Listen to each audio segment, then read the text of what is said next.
Sciatica आणि disk herniation म्हणजे काय तर दोन मणक्यामध्ये एक चकती असते आणि ती चकती ही बाहेर येते आणि बाहेर आल्यामुळे नसा दबल्या जातात. उजव्या बाजूच्या पायाला मुंग्या चालू होतात. डाव्या बाजूने बाहेर आली तर डाव्या बाजूने मुंग्या चालू होतात. सायटिका हा जो आजार आहे तो 5 टप्प्यामध्ये पेशंटला दिसतो. मणके मानेमध्ये आहेत. C1 पासून C7 पर्यंत 7 मणके गेलेले आहेत. पोझिशनल व्हर्टेब्रल डिझिनेस त्यामध्ये बेसिकली पेशंटला किंवा रुग्णाला स्वतः फिरल्यासारखं वाटतं किंवा समोरचे फॅन फिरतात ते घर फिरते असं वाटतं. शिर्यते तत शरीरम जे झिजतं ते शरीर. साधारण एक अर्धा लिटर दूध गरम करायचं, त्याच्यामध्ये अश्वगंधा, कवचबी, दशमूळ, शतावरी हे सगळं टाकून तो भाताची पोटली शेक सगळ्या मानेवरती कमरेवरती जर दिला तर झिजलेले मणके लवकर बरे होतात. बाहेर येते, डिस्क सरकते, चकती सरकून ती नसांवरती प्रेस करते, त्यावेळेस ऑटोमॅटिक मणका हा तिरका होतो. मध्ये विसरल ऑर्गन इम्बॅलन्स होतात, जसं लिव्हर आहे, किडनीज आहे. राईट किडनी कधी कधी मूवच होत नाही, तिथले लिगामेंट टाईट होतात आणि त्याच्यामुळे पाठीमागे उजव्या साईडला दुखतो. आणि डोक्यावर हात ठेवल्यानंतर कसं समजतं ते? आम्ही जेव्हा डोक्यावर हात ठेवतो ते क्रेनिओसॅक्रलचा रिदम चेक करतो की नक्की प्रॉब्लेम कुठे आहे. एक्सरे आणि MRI मध्ये काय फरक आहे? बऱ्याच वेळा डिस्क कट करणं हा उपचार पूर्णपणे 100% फायदेशीर नाही आहे. अख्ख्या जगभरातनं हे पेशंट यायचं कारण आहे, कारण एक तर पहिलं विदाऊट ऑपरेशन. ते लोकांना, स्त्रियांना बघा, पिरियड यायच्या काळाच्या आधी खूप प्रचंड वेदना कमरेमध्ये असतात काही लोकांना, त्याच्यामध्ये वातच प्रदर म्हणजे 2 आणि 3च दिवस अंगावरनं जातात. हा मणका विकार जो आहे ना तो आयुर्वेदशास्त्रात खूप वेगवेगळ्या पद्धतीने सांगितलेला आहे. तर एक लक्षात घ्या, 3 प्रकृती आयुर्वेदशास्त्राने सांगितल्या आहेत. एक वात प्रकृती, एक पित्त प्रकृती आणि एक कफ प्रकृती.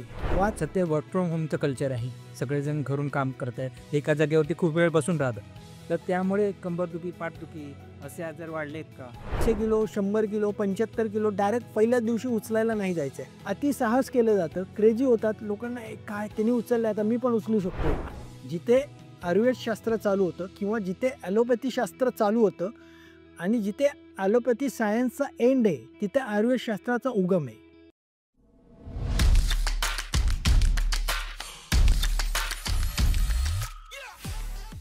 नमस्कार सर. नमस्कार. तुमच्या या पॉडकास्टमध्ये मनापासून स्वागत आहे. एकदा जरा तुमची ओळख आमच्या प्रेक्षकांना करून द्या, की तुम्ही काय केलंय आणि सध्या काय करता, तुमचं क्लिनिक कुठे आहे याबद्दल. नमस्कार, मी डॉक्टर विराज भंडारी, स्पाईन मणका विकार तज्ज्ञ. मी गेली 2008 पासून मणक्याच्या विकारावरती विना ऑपरेशन, विना injection, manual therapy, structural integration, facial manipulation, visceral manipulation म्हणजे ऑर्गन बॅलन्सिंग, हे सगळं आपण पुढे येणार आहोत, ही सगळी नावं. इंटिग्रेटेड थेरपी मी सगळ्या करतो आहे. माझं बेसिक एज्युकेशन हे BMS झालं, त्यानंतर MD आयुर्वेदातनं रसशास्त्र भैषज्य कल्पना म्हणजे MD मेडिसिनमधनं मी MD केलं आणि त्यानंतर माझे 30 ते 40 कोर्सेस ऑस्ट्रेलिया, इंग्लंड, US झाले.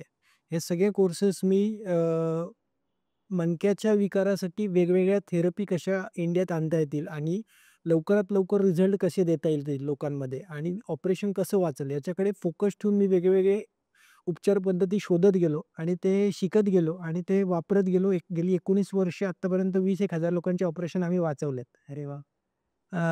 बोलूयात आपण त्यांना आता काय विषय क्लिनिक कुठे? माझं क्लिनिक हडपसरमध्ये आहे.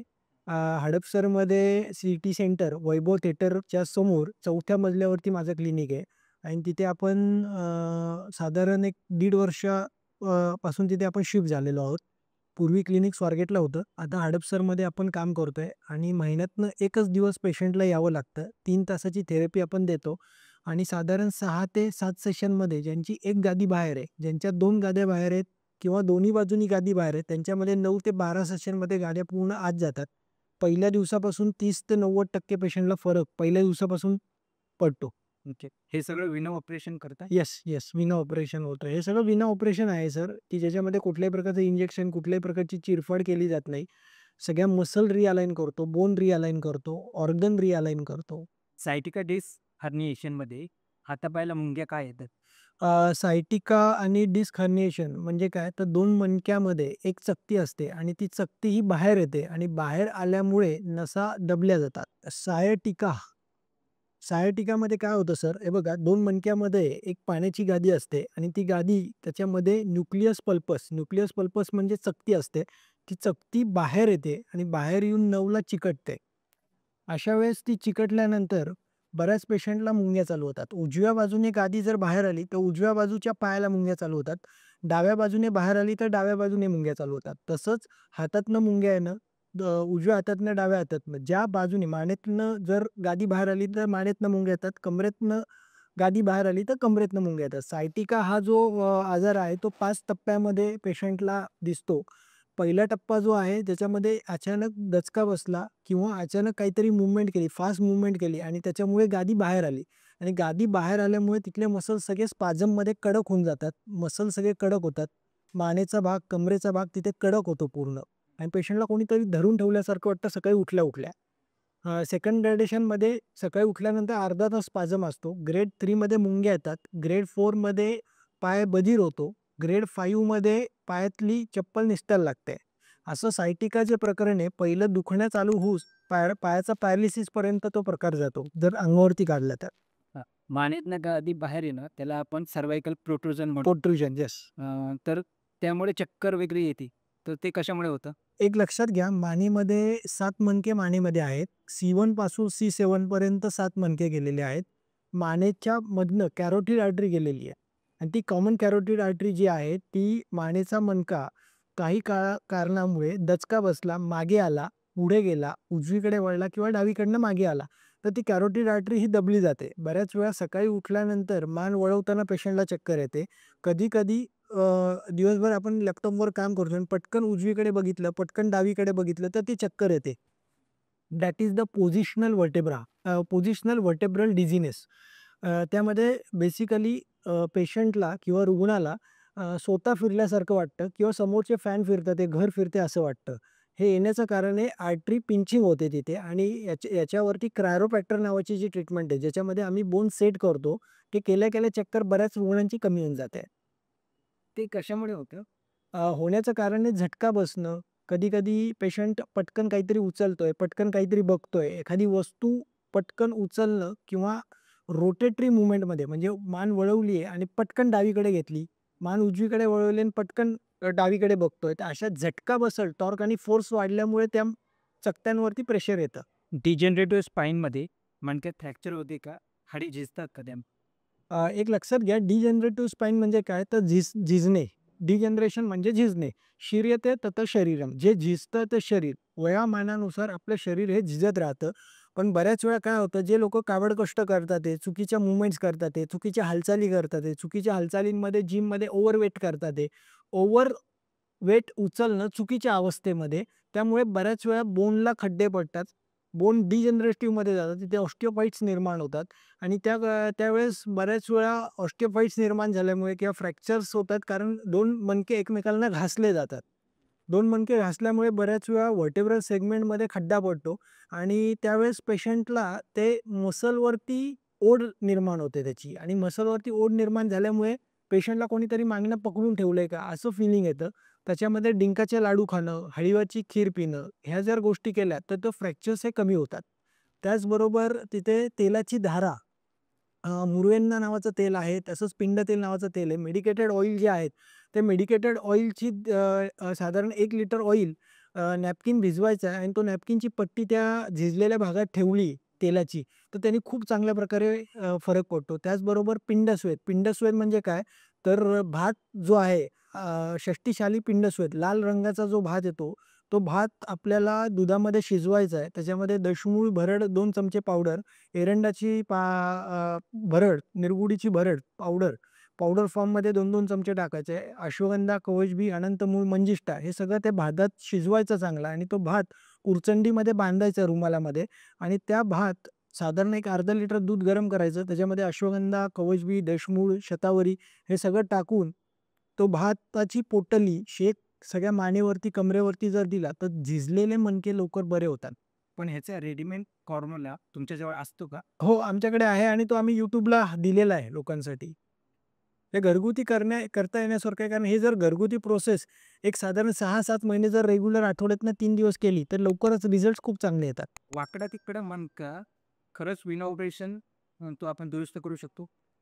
एक लक्षात घ्या, वाकडा होणं म्हणजे काय? 2 मणक्यातली जी गादी आहे, ती बऱ्याच वेळा बाहेर येते आणि बाहेर आल्यामुळे ऑटो इम्यून सिस्टम अशी आहे, की मणक्याला तिरकं करते.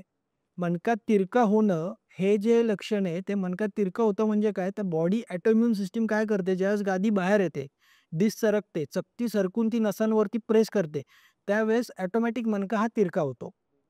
त्या मणक्याला आपण काय करतो, मॅन्युअल थेरपीमध्ये आम्ही वेगवेगळ्या प्रकारच्या थेरपीज वापरतो. ज्याच्यामध्ये पहिली थेरपी आहे फेशियल मॅनिप्युलेशन. फेशियल मॅनिप्युलेशनमध्ये काय केलं जातं, ज्याच्यामध्ये तुमचे मानेचे मणके, शोल्डर्स, पेल्विसचा भाग, ज्यांचा पेल्विस पुढे गेलाय, मागे गेलाय, शिफ्ट झालेला आहे, कंबर पुढे गेली आहे, कंबर मागे गेली आहे, त्याला रिअलाइन द सगळे सेगमेंट एका ग्रॅव्हिटीमध्ये आणतो. जसं मान जी आहे, काही लोकांची बघा मान अशी तिरकी असते, काही लोकांची मान पुढे गेलेली असते, काही लोकांचा खांदा वर खाली असतो, काही लोकांचा पेल्विस तिरका होतो. तर हे सगळ्या गोष्टी फेशियल मॅनिप्युलेशन ट्रीटमेंटमध्ये एक-एक मसल आपण रिलीज करतो आणि त्याला पॅरलल ज्या मसल्स आहेत त्याच्याशी त्याचं रिलेशन आणून देतो, की त्या एकसारख्या नॉर्मलला आणून देतो. जिथे-जिथे नोड्स बनल्यात, गाठी बनलेल्या आहेत, त्या गाठी सोडवल्या जातात. त्याच्यामुळे पोश्चर करेक्ट होतं यामध्ये. याला स्ट्रक्चरल इंटिग्रेशन नावाची ट्रीटमेंट म्हणतात. त्याचबरोबर आपण काही पेशंटमध्ये व्हिसरल ऑर्गन इम्बॅलन्स होतात. जसं लिव्हर आहे, किडनीज आहे. राईट किडनी कधी-कधी मूव्हच होत नाही. तिथले लिगामेंट टाईट होतात आणि त्याच्यामुळे पाठीमागे उजव्या साईडला दुखतं. काही लोकांची डावी किडनी मूव्ह होत नाही. तिथले लिगामेंट टाईट होतात. त्याच्यामुळे डाव्या साईडची पाठ दुखायला लागते. काही लोकांच्या स्प्लीनमध्ये मूव्हमेंट होत नाही नॉर्मल. ते लिगामेंट टाईट होतात. मग डावा पाय दुखायला लागतो. तर हे सगळं आम्ही डोक्यावरती पेशंटचे हात ठेवतो आणि चेक करतो, की नक्की कुठला व्हिसरल ऑर्गन हा प्रॉब्लेममध्ये आहे. बऱ्याच वेळा कधी-कधी डोक्यामध्ये प्रॉब्लेम असतो. ब्रेनमधलं फ्लुइड मिसअलाइन असतं. मग आम्ही पेशंटच्या डोक्यावरती हात ठेवतो आणि चेक करतो, की नक्की क्रेनिओसॅक्रल रिदम कसा आहे डोक्यामध्ये. पेशंटचं राइट फ्रंटल कॉर्नल सुचर आहे, लेफ्ट फ्रंटल कॉर्नल सुचर आहे, सजिएटल सुचर्स आहेत. आपण लहानपणी बघा जन्मल्या-जन्मल्या आपली आजी त्या सुचर्सवरती मसाज करते. टाळू भरणं जे म्हणतात. त्या सुचरची स्वतःची एक मूव्हमेंट आहे आणि ती मूव्हमेंट जर मिसअलाइन झाली, तर बऱ्याच वेळा न्यूरोलॉजिकल प्रॉब्लेम क्रिएट होतात. जसं पायातली ताकद जाते, हातापायातले मुंग्या यायला लागतात. त्याच्यामुळे बऱ्याच वेळा कंबर पण दुखते. तर हे सगळी लक्षणं डोक्यावरती हात ठेवून चेक केलं जातं. ब्रेनमध्ये फॉल्ट आहे का व्हिसरल ऑर्गनमध्ये फॉल्ट आहे का मस्क्युलोस्केलेटल एखादा मणका मागे आलाय आणि त्याच्यामुळे कंबर दुखतीये का? मग हे सगळं डायग्नोसिस इज व्हेरी इम्पोर्टंट. त्याचबरोबर आपण हे नर्व्होस्कोप नावाचं मशीन आणलंय. हे मशीन मानेच्या पहिल्या मणक्यापासून ते कमरेपर्यंत आपण पेशंटला लावतो आणि चेक करतो नक्की मणका उजवीकडे सरकलाय का डावीकडे सरकलाय. आणि ह्यातनं नक्की आजार हा ॲक्यूट आहे का क्रोनिक आहे, खूप दीर्घकाळापासून आजार आहे का, हे आपल्याला समजतं आणि त्याच्यानंतर आपण ती ट्रीटमेंट ठरवतो की कस्टमाइज की पेशंटला नक्की काय करायचं आहे. प्रत्येक सायटिकाचा पेशंट हा कस्टमाइज ट्रीटमेंट जर दिली तर तो बरा होतो. अच्छा. आणि डोक्यावर हात ठेवल्यानंतर कसं समजतं ते? डोक्यावरती हात ठेवल्यानंतर आपल्या डोक्यामधले एक लक्षात घ्या, की लिजन जे आहे डोक्यावरती आपलं फ्लुइड आहे. डोक्याच्या आतमध्ये फ्लुइड आहे. ते फ्लुइड आम्हाला जसं आम्ही हात ठेवला, ते फ्लुइड आम्हाला दाखवतं, की राइट किडनीकडे व्हिसरल ऑर्गनकडे प्रॉब्लेम आहे का मागे मस्क्युलोस्केलेटल. फ्लुइडचं सेन्सेशन की लिजन सापडून देतं. एक लक्षात घ्या, बॉडी आतमधनं प्रत्येक वेळेस मूव्ह होत असते. आतमधलं लिक्विड मूव्ह होत असतं. आम्ही जेव्हा डोक्यावर हात ठेवतो, ते क्रेनिओसॅक्रलचा रिदम चेक करतो, की नक्की प्रॉब्लेम कुठे आहे. तो रिदम समजतो, की तो दाखवतो रिदम, की नक्की प्रॉब्लेम कुठे आहे. एक्स-रे आणि एम-आर-आयमध्ये काय फरक आहे? एक लक्षात घ्या, एक्स-रे, एम-आर-आय ह्या 2 गोष्टी मणक्याच्या तपासणीसाठी केल्या जातात. त्याच्यामध्ये एक्स-रेमध्ये आपल्याला पेल्विसचा भाग हा पुढे गेलाय, मागे गेलाय, उजवीकडे गेलाय, डावीकडे गेलाय हे समजतं. त्याच्याबरोबर स्पायनस प्रोसेसेस ज्या आहेत, या सगळ्या स्पायनस प्रोसेसेस ज्या आहेत, त्या एका लाईनमध्ये आहेत का नाही ते एक्स-रेमध्ये समजतं. त्याचबरोबर ऑब्च्युरेटर फोरामेनचे डायमीटर समजतात किती आहे, सॅक्रोइलियक जॉइंट किती डायमीटर आहे ते समजतं. त्याचबरोबर एक्स-रेमधलं पुढची बाजू, मागची बाजू आणि लॅटरल बाजू समजते आणि एम-आर-आयमध्ये फक्त लॅटरल बाजू समजते, की तिथे कुठेतरी मसलच्या गाठी झाल्यात का? हिमॅन्जिओमा आहे का? रक्ताची गाठ आहे का? गादी बाहेर आल्यामुळे तिथे कुठे नर्व्हला प्रेशर आहे का? तिथला डायमीटर किती कमी झालाय? नस किती प्रमाणात चोकअप आहे? हे तुम्हाला एम-आर-आयमध्ये समजतं. एपिड्युरल इंजेक्शन मणक्यात घेतल्यानंतर बरेचसे पेशंट तुमच्या क्लिनिकमध्ये येतात. असं मी तुमच्या YouTubeमध्ये बघितलंय. तर त्याबद्दल काय सांगाल? एक लक्षात घ्या, इपिड्युरल इंजेक्शन म्हणजे काय? बऱ्याच वेळा गादी बाहेर आहे. ते समजा आता ही डाव्या साइडनी गादी बाहेर आहे. तर इथे ऑर्थोपेडिक सर्जन्स लोकं बुटाडिन नावाचं किंवा मसल रिलॅक्संट आणि काही स्टिरॉइड इंजेक्शन्स देतात. एपिड्युरल इंजेक्शनमुळे बऱ्याच वेळा काही आता काय होतं, की एम-आर-आयमधनं ठरवतात की कुठे नक्की इंजेक्शन द्यायचं आहे. बऱ्याच वेळा कधी-कधी पेशंटला उजव्या साईडला दुखत असतं. मग उजव्या साईडला गादी बाहेर असेल तर उजव्या साईडला, पण कधी-कधी त्या दुखण्याचा रूट कॉज डावीकडे असू शकतो हे एक्स-रेमध्ये दिसतं. तर मग ते इंजेक्शन देऊन तिथे उपयोग होत नाही. कधी-कधी 2 मणक्यातलं अंतर एक कमी झालेलं असतं. ते इंजेक्शन देऊन ते अंतर वाढत नाही. तर एक लक्षात घ्या, एपिड्युरल इंजेक्शनमुळे साधारण एक 100 केस स्टडीजमध्ये जर इंजेक्शन दिलं, तर एक 2 ते 3% लोकांना फायदा होतो. काही लोकांना परत रिओकरन्स होतात त्याचे. तर आणि मॅन्युअल थेरपी जी आहे, त्याच्यामध्ये आपण पूर्ण स्ट्रक्चर रिअलाइन करतो. म्हणजे मानेचे मणके, पाठीतले मणके, कमरेचे मणके ह्याला परत रिअलाइन केलं जातं. जिथे-जिथे मणके पुढे गेलेत, मागे गेलेत, वर-खाली झालेत, त्याला परत रिअलाइन केलं जातं. ते मणके रिअलाइन करणं हे मॅन्युअल थेरपीमध्ये केलं जातं. त्याच्यामुळे तिथे रिओकरन्स नाहीये. नाहीतर काय होतं, नुसतं इंजेक्शन दिलं, तिथला भाग फक्त सुटतो गादीचा. परंतु ती गादी परत बाहेर येते कारण 2 मणक्यातलं अंतर कमी झालेलं असतं. लॅमिनेक्टॉमी आणि डॉक्टर भंडारी क्लिनिक सेंटरमध्ये काय फरक आहे? एक लक्षात घ्या, लॅमिनेक्टॉमीलाच डिसेक्टॉमी म्हणतात. लॅमिनेक्टॉमी म्हणजे काय, 2 मणक्यातली जी गादी बाहेर आली आहे, जी गादी बाहेर आल्यामुळे ही जी चकती जी मध्ये दिसते तुम्हाला, ही चकती बऱ्याच वेळा पेशंटची बाहेर येते. बाहेर येते म्हणजे काय होतं, हे बघा, फर्स्ट ग्रेडमध्ये इथे बाहेर आलं, सेकंड ग्रेडमध्ये इथे बाहेर आलं, थर्ड ग्रेडमध्ये अजून बाहेर येते. तर ही चकती बाहेर आल्यामुळे डॉक्टर लोकं काय करतात, या चकतीला कट करतात. त्याला म्हणायचं लॅमिनेक्टॉमी किंवा डिसेक्टॉमी, डिस्क कट करणे. पण बऱ्याच वेळा डिस्क कट करणं हा उपचार पूर्णपणे 100% फायदेशीर नाहीये. फायदेशीर नाहीये म्हणजे काय? तर एक लक्षात घ्या, जिथे फक्त डिस्क बाहेर आली आहे, झटका बसून डिस्क बाहेर आहे, तिथे नक्कीच त्याचा फायदा होतो. परंतु काही केसमध्ये 2 मणक्यातलं अंतरच कमी झालेलं असतं. काही पेशंटमध्ये मसल जे आहेत ते शॉर्टनिंगमध्ये गेलेले असतात. काही पेशंटमध्ये पुढचे व्हिसरल ऑर्गन जे आहे, आपल्या मणक्याच्या पुढे ऑर्गन्स आहेत. 13 ते 14 ऑर्गन्स आहेत. जसं लिव्हर आहे, डिओडिनम आहे, स्टमक आहे, right kidney, left kidney, spleen, यकृत, प्लीहा हे ऑर्गन मिसअलाइन होतात आणि ते लिगामेंट तिथले टाईट झाल्यामुळे मणक्याला ओढ लागते एक प्रकारची पुढच्या दिशेने किंवा मागच्या दिशेने. तर ती ओढ जोपर्यंत कमी होत नाही, तोपर्यंत ती गादी बाहेर यायचा प्रकार वारंवार होत राहतो. म्हणून लॅमिनेक्टॉमी करून डॉक्टर लोकं डिस्क कट करतात. पण डॉक्टर भंडारी स्पाईन टेक्निक जे आहे, जे आम्ही डेव्हलप केलं आहे, आमचे आर-एन-डी आम्ही आमची त्याची 19 वर्षात 30 ते 40 थेरपी एकत्र केल्या. म्हणून आम्ही त्याला नाव ते दिलं आहे. त्याच्यामध्ये बेसिकली काय होतं, की क्रायोप्रॅक्टर नावाची ट्रीटमेंट आहे, ज्याच्यामध्ये जो मणका मागे आलाय, त्याला आम्ही पुढे ढकलतो. जो मणका वर-खाली झालाय, उजवी साईड वर गेली, डावी साईड खाली आली, तर त्याला आम्ही रिअलाइन करतो. क्रायोप्रॅक्टर, बोन सेटिंग, हाडवैद्य. इंडियामध्ये बऱ्याच खेडेगावामध्ये हाडवैद्य संकल्पना होती, की जे बोन स्वस्थानातनं बाहेर आलंय, जे बोन मिसअलाइन झालंय, त्याला आम्ही रिअलाइन करतो. त्याचबरोबर दुसरी ट्रीटमेंट जी आहे ती म्हणजे visceral manipulation, organ balancing, neuromeningeal manipulation. Neuromeningeal manipulation म्हणजे काय? जिथे-जिथे सॅक्रल प्लेक्सस, सायटिका सारखी नऊ खाली येऊन तिथे तिचा गोळा झालाय, तिथे गुठळ्या बनल्यात, त्या गुठळ्या आम्ही सोडवतो. कधी-कधी ब्रेनमध्ये ब्रॅकियल फ्लेक्ससमध्ये मानेच्या तिथे गुठळ्या झाल्या, त्या गुठळ्या सोडवल्या जातात. लिम्फ नोड वाढलेत, लिम्फ नोड कडक झालेत आणि ते लिम्फ नोड अडकून बसलेले आहेत, तर त्याला आम्ही डिसॉल्व्ह करतो. त्याचबरोबर कॅलोजन फायबर रिलीज केले जातात. त्याचबरोबर मसलला रिअलाइन केलं जातं. जिथे-जिथे मसल शॉर्ट झाल्यात, मसल कडक झाल्यात, स्नायू कडक झालेत, लिगामेंट कडक झालेत, तर त्याला परत रिअलाइन करणं, रिजनरेट करणं, ह्या सगळ्या थेरपी आम्ही साधारण महिन्यातनं 1 दिवस पेशंटला बोलवतो पुण्यामध्ये. 3 तास थेरपी देतो आणि 3 तास थेरपीमध्ये ह्या सगळ्या थेरपी केल्या जातात आणि कस्टमाइज्ड ट्रीटमेंट असते. प्रत्येक पेशंटची ट्रीटमेंट ही कस्टमाइज असते आणि याच्यामध्ये साधारण 9 ते 12 सेशन्स वेगवेगळे असतात.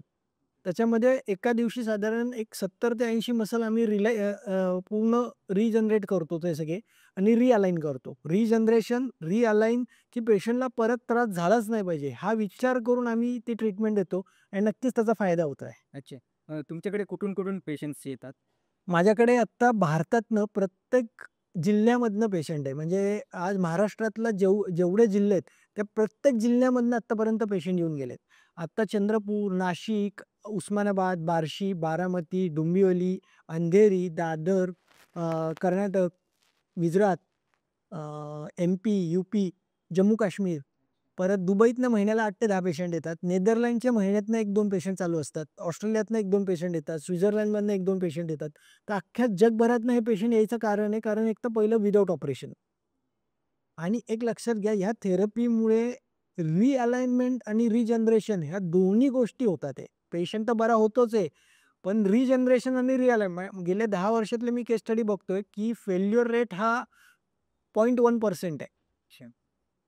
की ज्याला परत त्रास झाला असे फार कमी आहेत. जर तुम्ही प्रॉपर योगा करताय, प्रॉपर एम-ई-टीची एक्सरसाइज करताय, प्रॉपर सूर्यनमस्कार करताय, रोज चालणं ठेवताय, वेळेवर जेवण करताय, वेळेवर झोपताय, तर नक्कीच आजार हा परत होत नाही. मणक्याचा टीबी आणि पॉट स्पाईन बरा होऊ शकतो का? मणक्याचा टीबी नक्कीच बरा होतो. मणक्याच्या टीबीमध्ये आपण फेशियल मॅनिप्युलेशन आणि व्हिसरल मॅनिप्युलेशन ही ट्रीटमेंट देतो. मणक्याच्या टीबीमध्ये काय होतं, बऱ्याच वेळा खड्डे पडतात आणि ते खड्डे पडून तिथले सगळे मसल्स कडक होऊन जातात, शॉर्टनिंगमध्ये जातात. तर मणक्याचा टीबी हा नक्कीच बरा होतो. त्याला आयुर्वेदिक चिकित्सेमध्ये धारा ट्रीटमेंट, जळवा लावणं, जळवा लावून तिथनं रक्त काढणं, त्याचबरोबर पिचू ट्रीटमेंट जर केली, तर नक्कीच तो टीबी बरा होतो. मणक्याचे आजार अजून कोणते कोणते आयुर्वेदिक शास्त्रात सांगितलेले आहे? एक लक्षात घ्या, मणका विकार म्हणून एक सेपरेट अध्याय कुठंच नाहीये आयुर्वेदशास्त्रामध्ये. मणका विकार हा बऱ्याच वेळा बऱ्याच आजारांचं लक्षण म्हणून आलेलं आहे. एक लक्षात घ्या, तुम्ही जर बघितलं पहिला अध्याय आयुर्वेदशास्त्रात आला ज्वर निदान. ज्वर म्हणजे ताप. तापामध्ये वातज्वर असेल, तिथे मणक्याच्या ठिकाणी दुखणं, मणक्याच्या ठिकाणची हाडं, त्रिक संधिशूल म्हणजे सॅक्रमचा भाग दुखणं, टेलबोन दुखणं, खांदे अवघडणं, जांभळ्या येणं, सगळे अंगमर्द, सगळे अंग आणि अंग दुखणं. त्याचबरोबर पित्तज्वर आहे. पित्तज्वरामध्ये मणक्याचा भाग गरम होणं, कफज्वर मणक्याच्या ठिकाणी थंडी वाजून ताप येणं, त्याचबरोबर रक्तपित्त. रक्तपित्त म्हणजे बऱ्याच वेळा संडास वाटे खूप रक्त जातं, लघवी वाटे रक्त जातं किंवा डोळ्यातनं रक्त जाणं, तोंडातनं रक्त जाणं, नाकाचा घोळणा फुटणं आणि तो घोळणा फुटून धातुक्षय होऊन मणकादुखार. त्याचबरोबर मूळव्याध, कॉन्स्टिपेशन, संडासला कुंटणं, जोर लावणं आणि त्यातनं मणक्याचा विकार. त्याचबरोबर जुलाब फार झाले आणि त्यातनं मणक्याचा विकार. बऱ्याच पिरियड्समध्ये लोकांना, स्त्रियांना बघा, पिरियड यायच्या काळाच्या आधी खूप प्रचंड वेदना कमरेमध्ये असतात काही लोकांना. त्याच्यामध्ये वातच प्रदर म्हणजे 2 आणि 3च दिवस अंगावरनं जातं, कमी अंगावरनं जातं, त्यामुळे पण कंबरदुखी असते. मग त्या कंबरदुखीमध्ये ज्येष्ठमधाचं चूर्ण आणि काळं मीठ जर खाल्लं, तर ती वेदना लगेच कमी होते. दशमूलारिष्ट नावाचं एक औषध आहे. ते 3 चमचे औषध, 3 चमचे पाणी जेवणानंतर 3 महिने त्या लेडीजनी घेतलं, तर ते पिरियड्स नॉर्मल होतात आणि ती कायमची कंबरदुखी त्यांची बरी होते. त्याचबरोबर मूतखडा आणि कंबरदुखी. मूतखड्यामध्ये बऱ्याच वेळा काय होतं, स्टोन तो मागणं ज्यावेळेस हालतो, त्यावेळेस सकाळी उठल्यानंतर तुनी आणि प्रतितुनी मागणं पुढे दुखत येतं पेशंटला कमरेतनं. मग त्याच्यामध्ये जर त्या काळामध्ये विलायची, हिरवी विलायची चघळली 2 ते 3 दाणे, कंबरदुखी कमी होते. त्याचबरोबर गॅसेस होणं, पोटात फुगणं आणि त्यावेळेस कंबरदुखी होते. बऱ्याच वेळा अजीर्ण होणं, पित्त वाढणं प्रचंड, मळमळणं आणि त्यावेळेस मान दुखायला लागते, अपर शोल्डर दुखायला लागतात. मग हा मणका विकार जो आहे ना, तो आयुर्वेदशास्त्रात खूप वेगवेगळ्या पद्धतीने सांगितलेला आहे. त्याचबरोबर गरविष. गरविष म्हणजे काय? तर आपण बाहेरचे पदार्थ चुकीच्या प्रमाणात, चुकीच्या अवस्थेमध्ये जर खाल्ले, विरुद्ध अन्न खाल्लं, तर त्याच्यामुळे बऱ्याच वेळा काही लोकांना कंबरदुखी, मानदुखीचा त्रास होतो. उंदीर चावलाय, उंदीर चावल्यानंतर बऱ्याच वेळा कंबर सुजायला लागते. तिथे पूर्ण कमरेचा भाग काळा पडतो. कधी-कधी त्यातनं पस येतो. उपदेऊष फिरंग म्हणजे बऱ्याच वेळा पूर्वीच्याला सेक्शुअल डिसऑर्डर होता. त्याच्यामध्ये लघवीच्या मार्गातनं पस जाणे, लघवीच्या जागेवरती फोड येणे आणि त्याच्यामुळे कंबर दुखणे. अंगावरनं पांढरं खूप जाणे आणि त्यामुळे कंबर दुखणे, धातुक्षयजन्य. बऱ्याच वेळा आमवात नावाचा एक आजार आहे, ज्याच्यामध्ये सगळे सांधे सुजतात. मान सुजते, कंबर सुजते, घुटे सुजतात, गुडघे सुजतात आणि त्यामुळे कंबर दुखायला लागते, कंबर अवघडते, ताप आल्यासारखं वाटतं. आमवात ज्याच्यामध्ये आर-ए फॅक्टर पॉझिटिव्ह असतो. तसाच अजून एक आजार आलाय अँकोलॉजिंग स्पॉन्डिलोसिस, ज्याच्यामध्ये पूर्ण मणका कडक होऊन जातो. पाणी संपतं मणक्याच्या मधलं आणि बांबू स्पाईन, पूर्ण बांबूसारखा मणका होतो. त्या पेशंटला हलता येत नाही. मान जरी हलवायची, तर हे बघा असं झालं. चालू शकत नाही, झोपू शकत नाही. अँकोलॉजिंग स्पॉन्डिलोसिस. एक लक्षात घ्या, खूप मणक्याचे वेगवेगळे आजार आयुर्वेदशास्त्रात आले. त्याला एक आहे, की पेशंटची नाडी बघणं, पेशंटला समजून घेणं, पुढनं मागणं चारी बाजूनी बघणं, त्याच्या टेस्ट सगळ्या करणं, एक्स-रे बघणं, एम-आर-आय करणं, सी-आर-पी, युरिक ॲसिड चेक करणं आणि त्याच्यावरनं ठरवणं, की नक्की ॲक्युरेट मणक्याचा आजार कशामुळे आहे. बऱ्याच वेळा नुसतं सायटिका स्लिप डिस्क नाही, तर बऱ्याच वेळा आजार हा इतरही आजार असतात. Diagnosis is very important in the spine disorder. मणका कॅन्सर बरा होऊ शकतो? हो सर, मणक्याचा कॅन्सर बरा होऊ शकतो. त्याला ॲलोपॅथी सायन्समधल्या केमोथेरपी आणि इतर ट्रीटमेंट आणि त्यासोबत आयुर्वेदशास्त्रातली रसायन औषधं जर घेतली, तर नक्कीच मणक्याचे कॅन्सरला खूप चांगल्या प्रकारे बदल होतो. त्याचबरोबर व्हिसरल मॅनिप्युलेशन जी ट्रीटमेंट आहे, ती जर दिली, तर तिथल्या वेदना ह्या बऱ्याच प्रमाणात कमी होतात.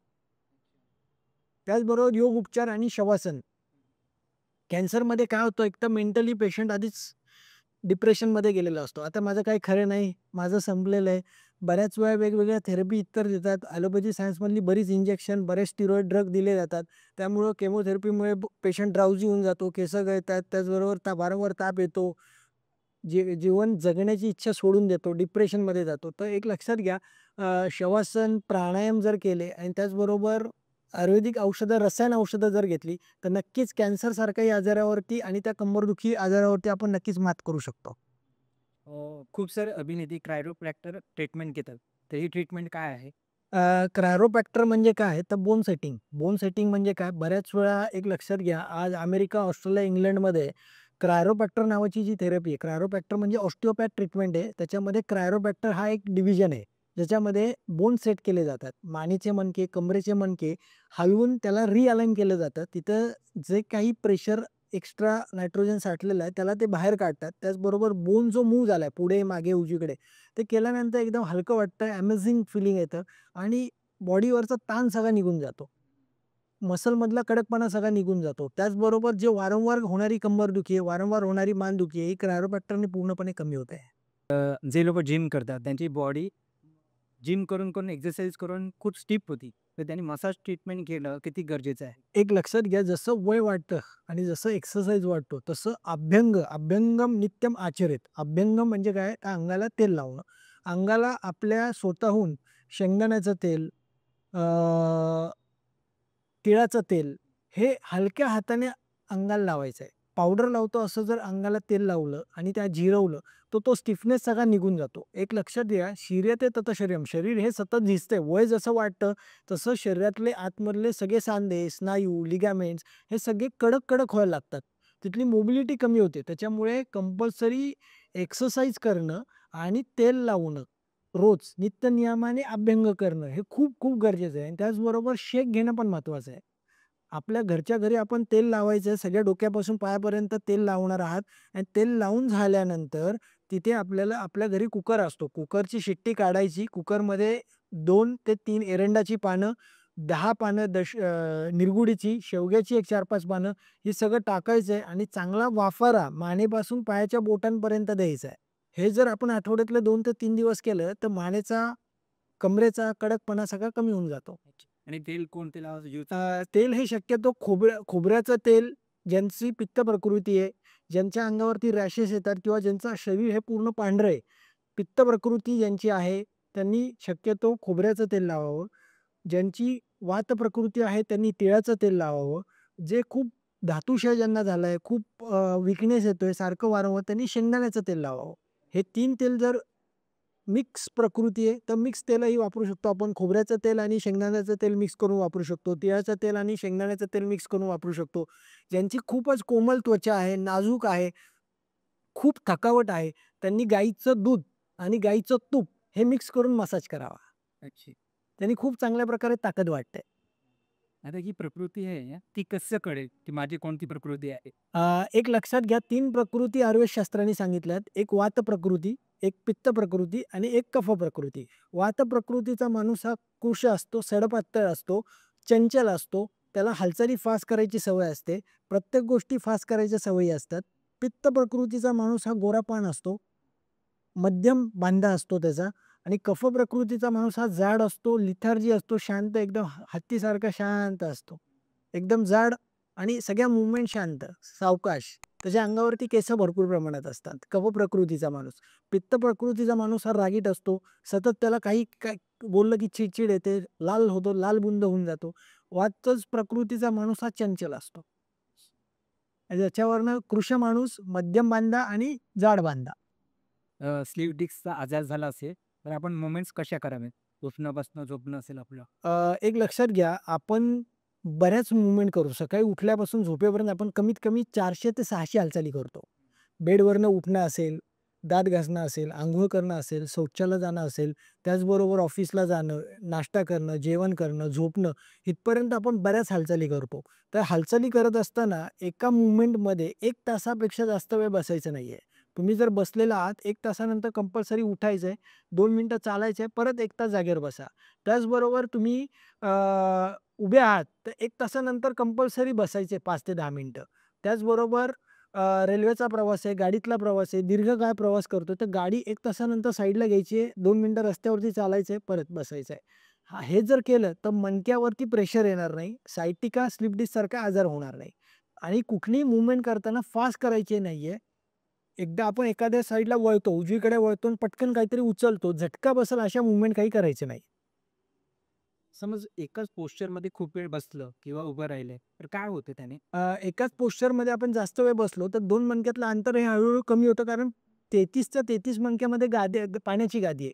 ते गादीचं प्रमाण हे कमी होतं, पाण्याचं प्रमाण हे कमी होतं बिकॉज ऑफ एकाच मूव्हमेंटला आपण फोर्स दिलाय. मग ती गादी हळू कमी होऊन डिजनरेशन चालू होतं. झिजायला चालू होतात मणके, कारण मणके एकमेकांना चिकटतात. ओके. रात्री झोप न येणे हे सुद्धा पाठदुखीचे कारण आहे का? एक लक्षात घ्या, झोपणं, आहार, निद्रा आणि ब्रह्मचर्य हे 3 उपस्तंभ आयुर्वेदशास्त्राने सांगितले. आहार, निद्रा आणि ब्रह्मचर्य. आहार जो आहे तो योग्य वेळी, योग्य प्रमाणात घेतला पाहिजे. षडरसात्मक आहार पाहिजे. झोपणं हे वेळेवर पाहिजे. सकाळी उठणं वेळेवर पाहिजे. जर व्यवस्थित होत नाहीये, अवेळी झोपतोय, अवेळी उठतोय, तर बऱ्याच वेळा आपल्या मसलवर कडकपणा यायला लागतो. त्याचबरोबर झोप जर व्यवस्थित नाही झाली, तर सगळं अंग दुखायला लागतं. मग कमरेच्या आजूबाजूचे स्नायू हे कमजोर होतात आणि त्याच्यामुळे बऱ्याच वेळा कंबरदुखी चालू होते. त्याचबरोबर मानेचे मसल्स हे कडक होतात. काही वेळा एकदम टाईट होऊन जातात. मग मूव्हमेंट करायला पेशंटला रिस्ट्रिक्शन येतं.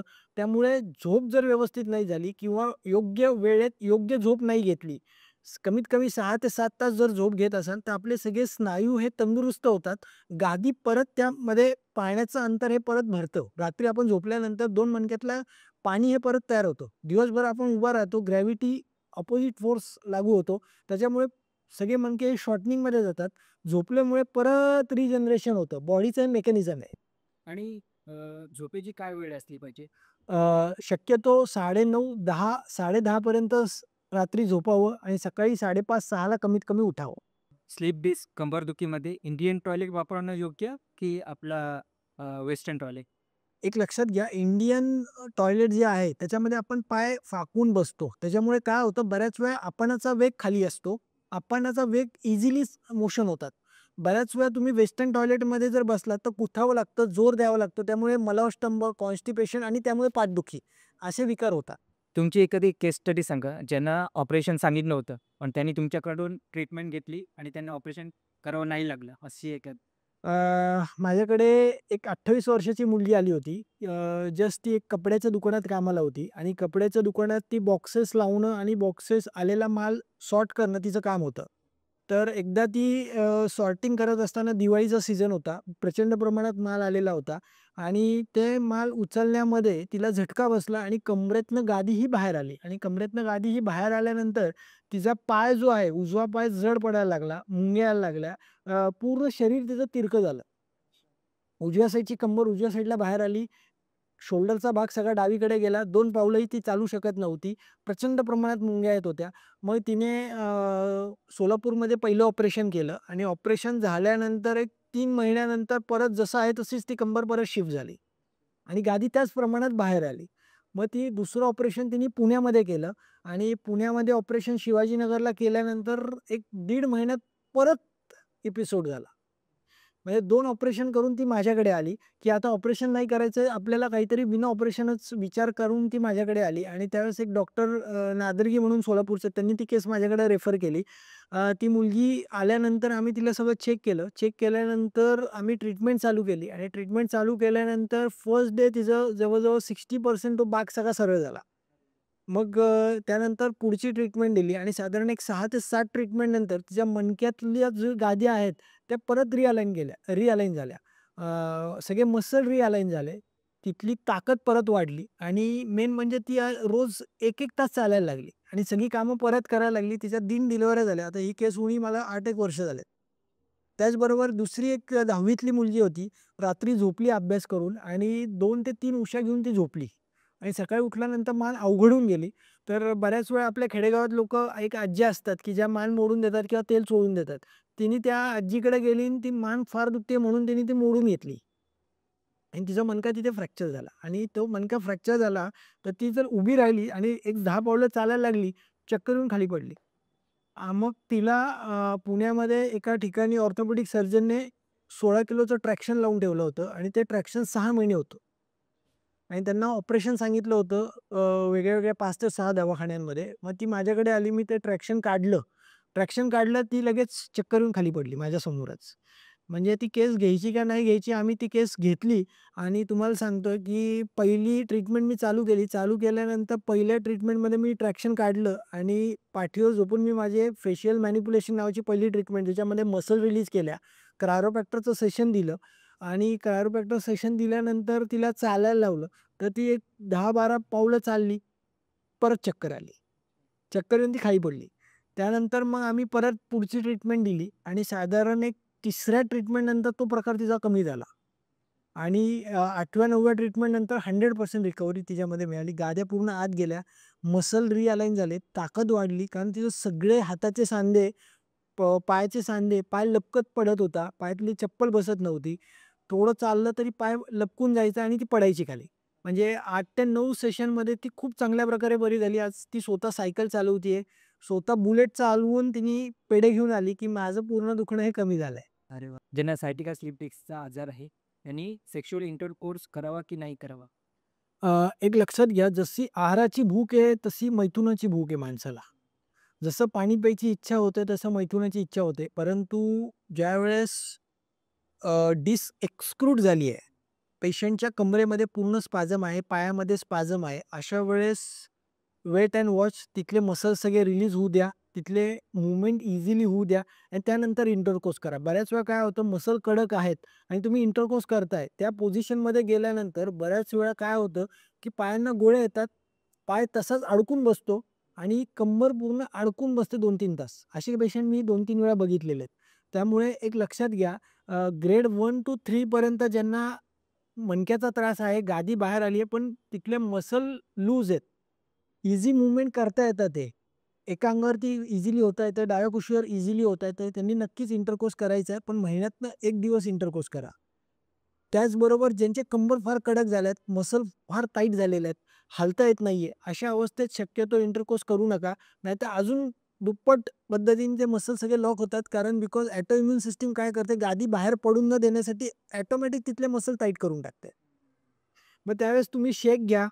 गरम पाण्याचा शेक घ्यायचा आहे किंवा वाफारा घ्यायचा आहे. एम-ई-टीचे लंबर एक्सरसाइज करायचे. तिथले मसल रिलीज झाले, कडकपणा कमी झालाय, देन गो फॉर इंटरकोर्स. कधी-कधी बघा क्रॅम्प येतो पाठीमध्ये वगैरे. त्यावेळी काय करायचं? तो क्रॅम्प जेव्हा येतो त्यावेळेस बेसिकली दुःख भगाव लेप नावाचं एक औषध आहे. मेडिकलमध्ये मिळतो बजरंग लेप नावाने. ते गरम करायचं पाण्यात कालवा, तिथं लेप करा किंवा सूर्यनमस्कार एक जरी मारला, तरी तिथली लचक ही कमी होते. एक लक्षात घ्या, मसल कडक झाली आहे, लचक बसली आहे, झटका बसलाय, मसल टाईट झाली आहे. अशा वेळेस तुम्ही घरच्या घरी तिथे तेल लावा, थोडंसं शेका, सूर्यनमस्कारासारखं एखादं आसन तिथे एक 10 सेकंद प्रत्येक पोझिशनमध्ये थांबा, ही लचक कमी होऊन जाते. ज्या पेशंटला सायटिका आहे, त्यांना मूल होऊ द्यावं की नको? एक लक्षात घ्या, सायटिकामध्ये काय आहे, पहिलं डायग्नोज करावं की गादी किती प्रमाणात बाहेर आहे. बऱ्याच वेळा काय होतं, एपिकॅनॉल डायमीटर 4 स्क्वेअर सेंटीमीटर असतो. काही लोकांचा एपिकॅनॉल डायमीटर हा 14 असतो. तर 14 ते 16 ही नॉर्मल रेंज आहे. 4 असेल तर वेट वॉच तो डायमीटर तिथे वाढवून द्यावा. तिथले 2 मणक्यातलं अंतर वाढवून द्यावं. गादी परत आत गेल्यानंतर go for the baby plan. बऱ्याच वेळा जर मणक्यातलं अंतर कमी झालंय, मसल स्टिफनेसमध्ये आहेत, स्पाझममध्ये आहे आणि तुम्ही बेबी प्लॅन करताय, तर त्यावेळेस बऱ्याच वेळा 3ऱ्या-4थ्या महिन्यात अबॉर्शनचे चान्सेस असतात. कारण बऱ्याच वेळा पेन इतकं सिव्हिअर होतं, की अबॉर्ट होतात बेबीज. अशा एक 4-5 केस स्टडी मी बघितल्यात. त्यामुळे कंपल्सरी तो आजार पूर्ण बरा झाल्यानंतर गो फॉर बेबी प्लॅन. अच्छा.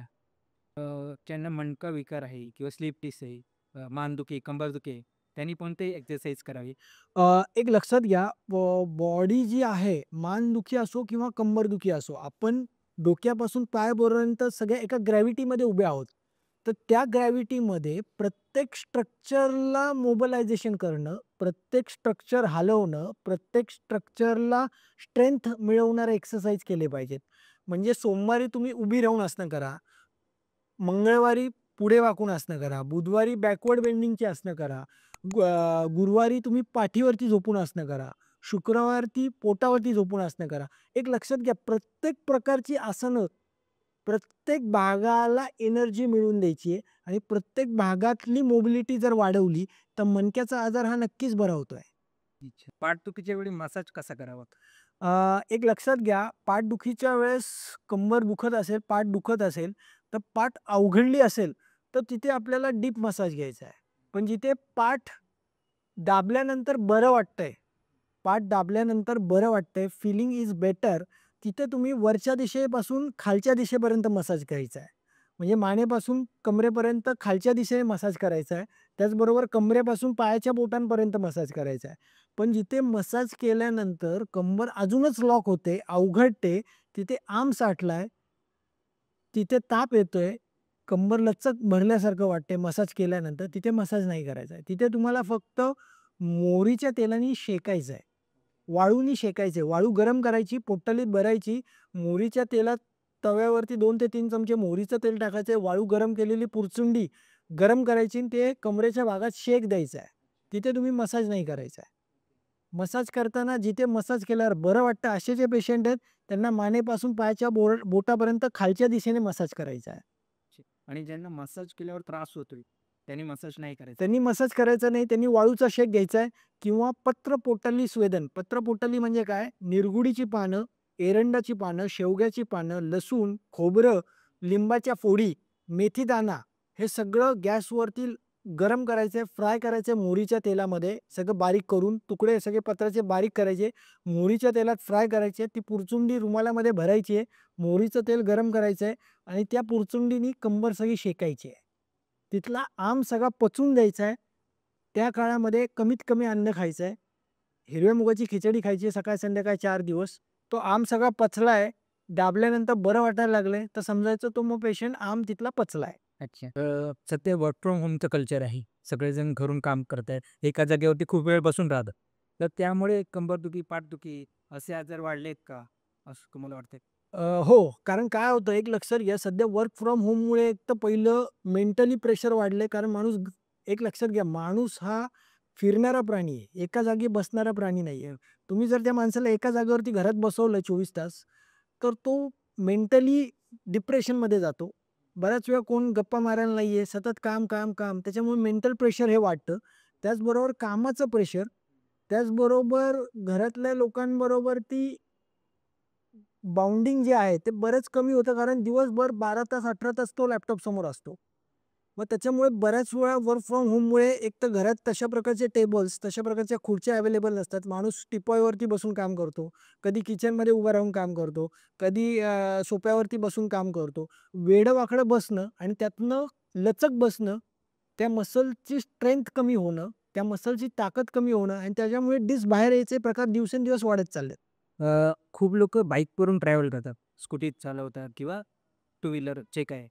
रस्त्यावरती आपले खूप सारे खड्डे आहेत. बरोबर, त्यामुळे खूप जणांना पाठदुखीचा त्रास होतो. बरोबर. ते कशामुळे होतं? त्याच्यावरती काय उपाय आहे? एक लक्षात घ्या, बऱ्याच वेळा दणका जो बसतो, एक लक्षात घ्या, आपल्या पाठीमध्ये जे मणके आहेत, त्या मणक्यांच्या मध्ये चकत्या आहेत आणि त्याच्यामध्ये जे न्यूक्लियस पल्पस आहे, हे आपलं जेली लाइक स्ट्रक्चर आहे. हे जे स्ट्रक्चर आहे, ते तुमचं शॉक ऑब्झर्व्हर म्हणून काम करतं. प्रत्येक पेशंटमध्ये, प्रत्येक माणसामध्ये. पण एखादा खड्डा हा जोरात खूप खोलवर असेल, गाडी फास्ट असेल, दचका बसतो आणि ते दचका बसल्यामुळे गाडी ही बाहेर फेकली जाते because of torque and force. आणि त्यामुळे बऱ्याच वेळा गाडी बाहेर आली, तर बेसिकली सायटिका किंवा स्लिप डिस्कचा त्रास होतो. कारण स्लिप होते डिस्क तिथली आणि ती बाहेर मागच्या दिशेने पडली, तर मुंग्या लागतात. पुढच्या दिशेने पडली, तर पेशंटला काही त्रास होत नाही. मग त्यामुळे खड्डे असतील, तर गाडी ही सावकाश चालवायची आहे, स्पीड कमी ठेवायचा आहे. म्हणजे आपल्याला मणक्याचा आजार हा होणार नाहीये. ओके.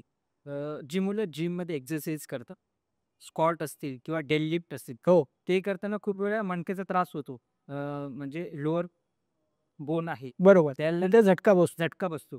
तर त्याच्यासाठी काय उपाय आहे किंवा काय काळजी घेतली पाहिजे? एक लक्षात घ्या, पहिली गोष्ट आहे डेडलिफ्ट मारत असाल तर ते डेडलिफ्टसाठी जे काही इन्स्ट्रक्टर आहेत, जे काही टीचर्स आहेत, जे काही जिम ट्रेनर्स आहेत, त्यांच्याकडनं पहिलं ते विशिष्ट उचलताना कधी श्वास घ्यायचा आहे, कधी श्वास सोडायचा आहे, हे समजून घ्यायचं आहे. त्याचबरोबर तुम्हाला झेपल तेवढेच वेट उचलायचे आहेत. उगाच विनाकारण ते Instagramची एखादी रील बघायची, 4 की 200 kilo, 150 kilo, 100 kilo, 75 kilo direct पहिल्याच दिवशी उचलायला नाही जायचं आहे. यू हॅव टू पहिले तुम्ही एक 5 किलो उचला, मग 10 किलो उचला, मग पुढच्या आठवड्यात 25 किलो उचला. बऱ्याच वेळा काय होतं, क्रेझी अतिसाहस केलं जातं. क्रेझी होतात. लोकांना "ए काय त्याने उचललं आता मी पण उचलू शकतो. I can." आणि त्या आय कॅनमध्ये चुकीच्या अवस्थेत उचललं जातं. खाली ठेवताना जे दचका बसतो ती गादीच बाहेर येते. असे बरेच पेशंट आत्ता दिवसेंदिवस वाढत चाललेत. तर कृपया जे लोकं अशा प्रकारचे व्यायाम अतिसाहस करतात ते जाणून-बुजून तुम्ही सगळ्या गोष्टी करा. कॉन्शियसनेसनी करा. तर नक्कीच तुम्हाला त्रास होणार नाहीये. आयुर्वेद आणि ॲलोपॅथीमध्ये काय फरक आहे? तुम्ही काय रिकमेंड कराल? ऑफकोर्स आयुर्वेदा. पण आयुर्वेदामध्ये सगळ्या ऑपरेशन्सवरती इलाज आहे का? एक लक्षात घ्या, आयुर्वेद हे पण शास्त्र आहे, ॲलोपॅथी हे पण शास्त्र आहे. दोघांना प्रत्येकाच्या मर्यादा आहेत. कोण चांगलं आहे, कोण वाईट आहे नाही, दोघंही चांगले आहेत. एक लक्षात घ्या, दोन्ही शास्त्र वेगळे आहेत. जिथे आयुर्वेद शास्त्र चालू होतं, जिथे आयुर्वेद शास्त्र चालू होतं किंवा जिथे ॲलोपॅथी शास्त्र चालू होतं आणि जिथे ॲलोपॅथी सायन्सचा एंड आहे, तिथे आयुर्वेद शास्त्राचा उगम आहे.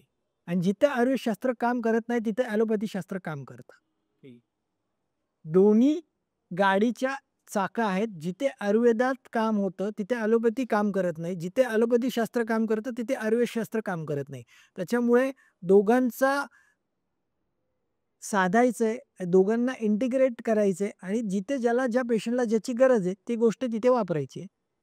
नाही, पण समजा एखादा आजार झाला, तर कोणत्या डॉक्टरकडे जावं? आयुर्वेदिक डॉक्टरकडे की ॲलोपॅथी? एक लक्षात घ्या, तो आजार का आहे, त्याचं निदान होणं खूप गरजेचं आहे पहिलं. एक लक्षात घ्या, तुम्ही कुठल्याही डॉक्टरकडे जाण्याच्या आधी त्याचं निदान होणं, तो रूट कॉज समजणं त्या डॉक्टरला. कारण एक लक्षात घ्या, पॅथीपेक्षा तुम्ही कुणाकडे जाताय हे खूप महत्त्वाचं आहे. तो डॉक्टर किती टॅलेंटेड आहे.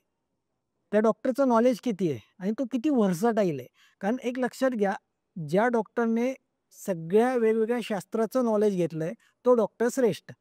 मग त्यामुळे तुम्ही असा डॉक्टर बघा, की ज्या डॉक्टरला सगळ्याच प्रकारचं नॉलेज आहे. मग तो तुम्हाला योग्य सल्ला देऊ शकेल, की नक्की कुठल्या शास्त्राकडे जायचंय. आणि एक लक्षात घ्या, मी जेन्युइन सांगतो, की आता जिथे मणका पुढे गेलाय, अँट्रोलिस्थेसिस झालंय, तिथे आम्ही पेशंटला सांगून टाकतो, की ही माझ्या शास्त्रामध्ये याच्यासाठी ट्रीटमेंट नाहीये. तुम्ही ऑपरेशन करून घ्या. पण जिथे रिट्रोलिस्थेसिस झालाय, डिस्क हर्निएशन झाली आहे, गादी बाहेर आली, चकती दबून नसा चोकअप होतात आहे, तिथे ऑपरेशन 100% वाचतं. आयुर्वेदामध्ये असे अजून आता तुम्ही मणक्याच्या आजारांवरती उपचार करता, की बिना ऑपरेशन शस्त्रक्रिया तुम्ही बिना ऑपरेशन तुम्ही ते करता. असे अजून कोणते आजार आहेत किंवा असं किती आजार आहेत जे आपण बिना ऑपरेशन करू शकतो? म्हणजे आयुर्वेदाच्या मदतीने? एक लक्षात घ्या, डोळ्यांचे विकार आहेत, जसं रात आंधळेपणा आहे. तिथं जिथे ॲलोपॅथीमध्ये औषधं नाही आहेत, जिथे पेशंटला 2-3 दिसतं. एकच गोष्ट 4-5 वेळा दिसते, तिथे आयुर्वेदात चांगले खूप रिझल्ट आहेत. जिथे ताप येतोय, ताप जातच नाहीये, दीर्घकाळ ताप येतोय, पण ॲलोपॅथी औषधं घेऊनही ज्यांना फरक पडत नाही. एक लक्षात घ्या, जे कोणतेही आजार आहेत, ॲलोपॅथी औषधं दीर्घकाळ घेतलेली आहेत किंवा 2-3 महिने घेऊनही रिझल्ट मिळत नाहीये. अशा प्रत्येक आजारावरती आयुर्वेद औषधं लोकांनी घ्यावीत. त्यांच्या जवळ जे कोणी आयुर्वेदिक वैद्य असतील त्यांच्याकडे जावं. व्यवस्थित नाडी वैद्यांकडे जाऊन जर औषधं घेतली, तर नक्कीच रिझल्ट्स हे खूप चांगले येतात. धन्यवाद सर. तुम्ही आलात. खूप तुमच्याकडून गोष्टी शिकायला मिळाल्या. त्यामुळे तुम्हाला खूप साऱ्या शुभेच्छा आणि तुम्ही खूप चांगलं काम करताय, की बिना ऑपरेशन जे उपचार होतात. कारण पेशंटला पण ना तो ऑपरेशनचा त्रास नको असतो. बिना ऑपरेशन जर म्हणजे गोष्टी ठीक झाल्या, चांगल्या झाल्या, ते सुदृढ झाले, तर त्यांना तेच पाहिजे असतं. त्यामुळे नक्की मी उपचार करताय ते खूपच चांगलं आहे. तुम्हाला तुमच्या पुढील वाटचालीसाठी आमच्या टीमकडून खूप साऱ्या शुभेच्छा. Thank so much. धन्यवाद. एन-पी क्रिएशनचे जेवढे पॉडकास्ट बघणारे लोकं आहेत, माझं डॉक्टर भंडारी स्पाइन क्लिनिक नावाचं YouTube चॅनल आहे. कसं उठायचं आहे, कसं बसायचं आहे, कसं चालायचं आहे, गादी कशी पाहिजे, आपला बेड कसा पाहिजे, याचे संदर्भातले सगळे व्हिडिओज आम्ही आमच्या चॅनलला टाकलेत. त्याचबरोबर आहार कसा पाहिजे, जेवण कसं करायचं आहे, आपली थाळी कशी असावी जेवणाची, सकाळची थाळी कशी असावी, संध्याकाळची थाळी कशी असावी, याचं बरंच मार्गदर्शन आम्ही Instagramवरती केलं आहे. त्याचबरोबर योगा कसा करायचा आहे, सोमवारी योगा कसा करायचा आहे, जे मी सांगितलं मगाशी, त्याचे आसनं कशी करायची आहेत, त्याचे शवासन कसे करायचे आहेत, त्याचेही व्हिडिओज आम्ही YouTubeला टाकलेले आहेत. ज्यांना अशा प्रकारचे त्रास आहे त्यांनी नक्कीच तो व्हिडिओ बघून सावकाश सगळं करा. ते करून तुम्हाला बरं वाटत आहे, ऑल इज गुड. पण ते करूनही थोडाफार त्रास राहतोय, नक्कीच चांगल्या डॉक्टरांना तुम्ही दाखवा आणि तुम्हाला सर्वांना चांगली बुद्धी ईश्वराने देवो. तुमचं कल्याण हो. तुमचे सर्व प्रकारचे आजार लवकरात लवकर कमी होवोत, ही भगवंताकडे मी प्रार्थना करतो. गणपती बाप्पा मोरया!